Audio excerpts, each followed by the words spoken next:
સુરતના સચિન વિસ્તારમાં ગત 22 નવેમ્બરે એક કારખાનામાં થયેલી મોટી ચોરીનો ભેદ ઉકેલવામાં સુરત પોલીસને સફળતા મળી હતી। મળતી માહિતી પ્રમાણે આરોપી લાલાએ સચિન વિસ્તારમાં આવેલા એક કારખાનાને નિશાન બનાવીને ત્યાંથી ₹1.96 લાખની રોકડ રકમની ચોરી કરી હતી। પોલીસ તપાસ દરમિયાન આરોપી પાસેથી 80,000 રૂપિયાની રોકડ, ચોરી કરવા માટે વપરાતા લોખંડના ઓજાર અને અન્ય સામાન સહિતનો મુદ્દામાલ જપ્ત કરવામાં આવ્યો છે। પકડાયેલા આરોપી અત્યંત ચાલાક છે, જે સીસીટીવી કેમેરામાં ઓળખાઈ ન જાય તે માટે ખાસ મંકી માસ્ક પહેરીને જ ગરફડ ચોરી કરતો હતો।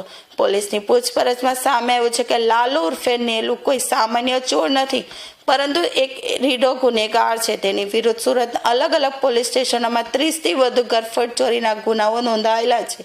તે રાત્રિના સમયે બંધ મકાનો કે કારખાનાની રેકી કરતો અને ત્યારબાદ મધરાત્રિએ માસ્ક પહેરી ત્રાટકતો હતો। સચિન પોલીસે સીસીટીવી ફૂટેજ અને હ્યુમન ઇન્ટેલિજન્સના આધારે ટેકનિકલ સર્વેલન્સની મદદથી આરોપીને દબોચી લીધો છે। આ ધરપકડથી સુરતના વેપારીઓ અને રહીશોએ રાહતનો શ્વાસ લીધો છે। હાલમાં પોલીસે તપાસ કરી રહી છે કે આ ચોરીમાં તેની સાથે અન્ય કોઈ શખ્સો સામેલ હતા કે કેમ અને તેણે તાજેતરમાં અન્ય કયા સ્થળોએ હાથ ફેરો કર્યો છે।